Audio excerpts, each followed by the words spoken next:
Tax से जुड़े हर उलझनों को दूर करने के लिए लेकर हम हाजिर हैं आपका पसंदीदा शो टैक्स गुरु, जहां हम नियमों के दायरे में रहकर टैक्स बचाने के बेहतरीन तरीके आपको बताते हैं।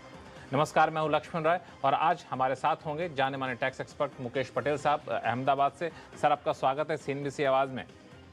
और मुकेश पटेल साहब के साथ हम लोग कई मुद्दों पर बातचीत करेंगे और कुछ खास बातें बता दूं पहले ही क्या हम चर्चा करने वाले हैं। मसलन बताएंगे आपको कि प्रॉपर्टी रीडेवलपमेंट में मिल रही रकम पर कैसे होगा टैक्स कैलकुलेशन।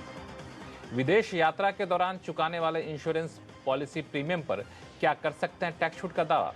और साथ ही आपको बताएंगे कि बेसिक एग्जम्पशन लिमिट से कम आय में क्या 1 लाख रुपए LTCG होने पर लगेगा टैक्स। इन सारे मुद्दों पर बातचीत करेंगे, लेकिन सबसे पहला मुद्दा जो पिछले कुछ दिनों से लगातार सुर्खियों में है, कई सारी कॉलोनी को रीडेवलप करने की बातचीत चल रही होती है। तो जब भी ऐसी कॉलोनी को रीडेवलप किया जाता है, फिर बिल्डर आपके फ्लैट को रीडेवलप करता है, तो 2-3 तरह के आपको मुआवजा या फिर रकम मिलती है। उस रकम पर टैक्स का कैलकुलेशन कैसा हो, इस तरह के कई सारे सवाल हम लोग के पास आते रहते हैं। तो मुकेश पटेल जी, सबसे पहले मुझे ये बताइए कि ये जो हमें रीडेवलपमेंट के नाम पे जो पैसा मिलता है, इसमें एक पैसा होता है जो एक मुश्त मिल जाता है, जिसको हार्डशिप कॉम्पनसेशन कहते हैं। तो इस पर क्या होता है टैक्स का कैलकुलेशन? जी, बाकी पे अगला सवाल मैं पूछूंगा आपसे। मैं जी लक्ष्मण जी, ये जो आपने हार्डशिप कॉम्पेंसेशन अलाउंस की बात की, जैसे आपने बताया, ये लमसम अमाउंट दिया जाता है।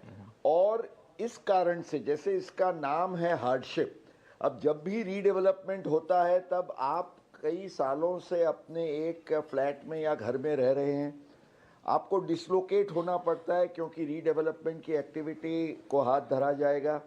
अब उस समय के लिए आपको जो तकलीफ सहन करनी होती है, उसके लिए एक मुआवजा कॉम्पेंसेशन के तौर पे जो दिया जाता है, तो इस पर बहुत सारे ट्रिब्यूनल के जजमेंट्स तो करदाता की फेवर में हैं, जिसमें ये कहा गया है, डिपार्टमेंट ये कहता था कि इसको टैक्स कर दिया जाना चाहिए। और कोर्ट्स ने ये व्यू लिया है कि भाई ये जो हार्डशिप कॉम्पेंसेशन है, तो ये जो एसेट है, इसकी कोई कॉस्ट ऑफ एक्विजिशन आप गिन नहीं सकते, इसकी खरीद कीमत नहीं होती है कोई। तो ऐसी केस में जो सुप्रीम कोर्ट का बहुत सेलिब्रेटेड डिसीजन है BC श्रीनिवास सेठी का, उसमें ये कहा गया कि जो एसेट की कोई कॉस्ट ऑफ एक्विजिशन नहीं गिनी जा सकती, तो उसमें कोई टैक्सेबल कैपिटल गेन भी अराइज नहीं होता है। तो ये सेटल्ड पोजीशन है कि हार्डशिप कॉम्पेंसेशन पर आपको कोई भी टैक्स नहीं भरना होगा, क्योंकि it's a capital receipt not chargeable to tax. बिल्कुल, अगर आपको किसी भी तरह का हार्डशिप कॉम्पनसेशन मिल रहा हो प्रॉपर्टी रीडेवलपमेंट करने के नाम पे, आपके फ्लैट या आपकी सोसाइटी को रीडेवलपमेंट करने के नाम पे, तो आप बिल्कुल बेफिक्र रहें, इस पर किसी भी तरह का कोई टैक्स नहीं लगता है। लेकिन एक और कॉम्पनसेशन मिलता है जिसको हम लोग ट्रांसपोर्ट रीइंबर्समेंट कहते हैं, या फिर हम लोग मंथली रेंटल कॉम्पनसेशन कहते हैं। मान लिया आप उस प्रॉपर्टी को छोड़ के कहीं आप रहने जा रहे हैं, उसके लिए आपको जाने का खर्चा ट्रांसपोर्ट रिम्बर्समेंट मिलेगा, सामान ले जाने का खर्चा मिलेगा, और जिस प्रॉपर्टी में आप रह रहे हैं तत्काल अस्थायी तौर पर, उसके लिए रेंटल कॉम्पनसेशन आपको मिलता है। तो इस पर भी क्या मुकेश जी टैक्स नहीं लगेगा कि नहीं, यहां अलग मामला है?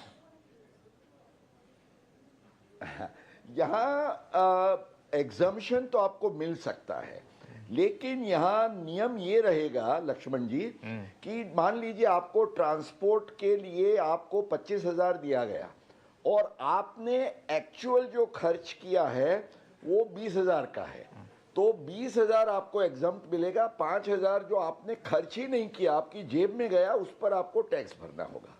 इसी तरह से जो आपको रेंटल देते हैं कॉम्पेंसेशन, तो ये रेंट की अमाउंट, मान लीजिए आप पूरी यूज करते हैं आपके अस्थाई जो रहवास के लिए, तो उस पर कोई टैक्स नहीं लगेगा। अगर कोई बचत रह जाती है तो वो बचे हुए अमाउंट पर आपको टैक्स भरना होगा। दिस इज द बिल्कुल। एक आखिरी सवाल इस मुद्दे पे फिर चलेंगे, सवाल जवाब का सिलसिला शुरू करेंगे। कई सारे कॉल हमारे पास आ रहे हैं। आखिरी सवाल ये है कि कई बार ऐसा होता है कि रीडेवलपमेंट की बजाय हम फ्लैट आपसे ले लिया, यानी बिल्डर ने फ्लैट आपसे ले लिया और आपको एक दूसरी प्रॉपर्टी दे दी, दूसरा फ्लैट दे दिया, सेम एरिया का, कोई एडिशनल एरिया नहीं हो रहा है, तो यहाँ पे कैपिटल गेन का क्या मामला बनता है कि नहीं? यहाँ कोई मामला नहीं बनता है क्योंकि हमने दिया उस ये बहुत बहुत हाँ, ये बहुत ही इंटरेस्टिंग इशू है आपका कि मैं मेरा जो फ्लैट है वो सरेंडर करता हूँ, उसके सामने मुझे ये जो नया फ्लैट रीडेवलपमेंट में मिल रहा है वहाँ या बिल्डर की कोई और स्कीम में, तो इसमें कैपिटल गेन तो होता है, बनता है, क्योंकि एक्सचेंज गिना जाएगा तो भी उसके हिसाब से कंप्यूटेशन होगा कैपिटल गेन का। पर आप फायदा ले सकते हैं सेक्शन 54 का, क्योंकि आप ये कह सकते हैं कि ये जो मैं पुराने घर में रह रहा हूं उसके सामने मुझे ये जो नया घर बना के दिया जा रहा है, आप एक घर बेच के दूसरा घर लेते हैं, आप जानते हैं 54 का एग्जम्पशन मिलता है, तो ये 54 का एग्जम्पशन आप इसके दायरे में क्लेम कर सकते हैं, ये भी आपको फायदा रहेगा उसकी कंडीशंस फुलफिल होते हुए। लक्ष्मण जी, तो बिल्कुल आपको अगर किसी भी तरह के प्रॉपर्टी रीडेवलपमेंट आपके साथ हो रहा, आपकी प्रॉपर्टी के साथ, तो कई सारे हालात हो सकते हैं और किन किन हालात में टैक्स की देनदारी क्या बनती है, अभी बेहतरीन तरीके से मुकेश पटेल साहब ने समझाया। अब चलते हैं, सवाल जवाब का सिलसिला शुरू करते हैं। सबसे पहले कॉलर हमारे साथ है नई दिल्ली से एपीएस चावला जी। चावला साहब नमस्कार।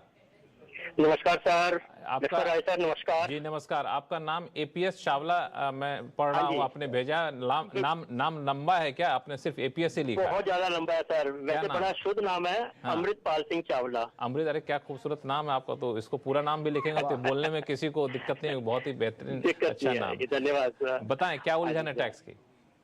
सर टैक्स की उलझन ये है कि मैं एक रिटायर्ड बैंकर हूँ और मेरी वाइफ भी बैंकर है, पर वो इन सर्विस है।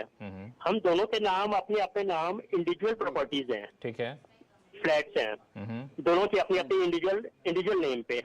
अब हम चाहते हैं कि उन छोटी प्रॉपर्टीज को निकाल के एक बड़ी ज्वाइंट प्रॉपर्टी ले ली जाए, कोई बड़ी प्रॉपर्टी ली जाए, उसमें ज्वाइंट ओनरशिप हो, पहला नाम मिसिस का हो, सेकंड नाम मेरा हो, क्योंकि मिसिस बैंक में एक्टिंग सर्विस में है तो वो लोन भी ले सकती हैं और उनके नाम का अपना प्लॉट भी है, एक फ्लैट भी है और मेरे नाम का भी एक फ्लैट है। हम दोनों अपना अपना फ्लैट बेच दें और वो बैंक से लोन ले ले, तो क्या हम दोनों को कैपिटल गेन का कुछ रिलीफ मिल सकता है इसमें? मुकेश जी। अमृतपाल सिंह जी, आपके लिए खुशखबर ये है कि बिल्कुल आपको फायदा मिलेगा, क्योंकि ये ख्याल में रखिए आपके लिए और आपके जैसे कई दर्शकों के लिए कि अगर एक से ज़्यादा प्रॉपर्टी को बेची जाती है और उसका कैपिटल गेन एक नई प्रॉपर्टी में इन्वेस्ट करने के लिए लगाया जाता है, तो इसमें बाकायदा आपको एग्जम्पशन का फ़ायदा मिलेगा।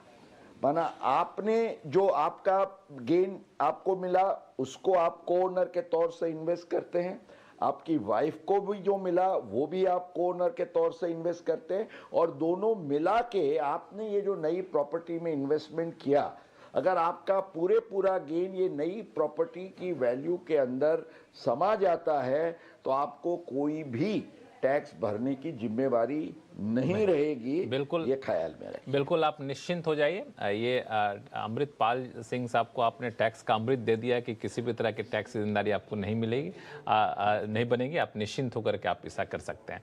चलिए अगले कॉलर के पास चलते हैं। प्रमोद सिंघल साहब हैं, नई दिल्ली से जुड़ चुके हैं फोन लाइन पे। प्रमोद जी नमस्कार, क्या सवाल है आपके पास? नमस्कार, जय श्री राम जी। नमस्कार, बताएं। मुकेश पटेल जी, जय श्री राम सर। हाँ जी नमस्कार, सर बोलिए। मेरा एक क्वेश्चन है। हाँ जी, जय श्री राम। मेरे पास कुछ कंपनियों के शेयर हैं जो अब लिस्टिंग नहीं है, तो मैं उसको जैसा किसी अपने शेयर डिविडेंड या सेविंग या अदर इंटरेस्ट से एडजस्ट कर सकता हूँ? देखिए, जो शेयर का लॉस है वो आप डिविडेंड या इंटरेस्ट की इनकम के सामने उसको सेट ऑफ नहीं कर पाएंगे, क्योंकि कोई भी कैपिटल लॉस होता है उसको कैपिटल गेन के सामने ही सेट ऑफ किया जा सकता है। और इसमें भी आपको ये नियम याद रखना है कि अगर आपका लॉन्ग टर्म का कैपिटल लॉस है तो उसको आप लॉन्ग टर्म गेन या शॉर्ट टर्म गेन किसी के सामने सेट ऑफ कर सकते हैं। अगर शॉर्ट टर्म का कैपिटल लॉस है तो वो केवल शॉर्ट टर्म कैपिटल गेन के सामने आप सेट ऑफ कर सकेंगे, लेकिन डिविडेंड या इंटरेस्ट के सामने ये सेट ऑफ नहीं होगा, ये आपको ख्याल रखना है। चलिए सिंघल साहब, मुझे लगता है कि आपकी उलझन दूर हो गई होगी, क्यों? धारा के अगेंस्ट कर सकते कि धारा के अगेंस्ट कर सकते हैं हम? फिर से पूछें, क्या बताया आपने? जी? कोई धारा तो नहीं लगेगी, कोई मैं लॉन्ग टर्म कैपिटल गेन से एडजस्ट कर सकता हूँ उसको, तो धारा की जरूरत तो कोई है नहीं इसमें। हाँ बिल्कुल, आपका अनलिस्टेड कंपनीज का जो लॉस है उसको आप लिस्टेड कंपनी के गेन के सामने सेट ऑफ कर सकते हैं। ये LTCG STG का जो मैंने आपको नियम बताया, सब्जेक्ट टू दैट ये कर सकते हैं। माना कोई रिस्ट्रिक्शन नहीं है कि अनलिस्टेड को लिस्टेड के सामने सेट ऑफ न किया जाए। इस पर कोई तो आप पाबंदी उसके नहीं बारे है, में तो आप निश्चिंत बिल्कुल रहिए। निश्चिंत रहिए। चलिए, तो फिलहाल वक्त छोटे से ब्रेक का। ब्रेक के बाद बताएंगे कि विदेश यात्रा के दौरान चुकाने वाले इंश्योरेंस पॉलिसी प्रीमियम पर क्या कर सकते हैं टैक्स छूट का दावा, बताएंगे छोटे से ब्रेक के बाद।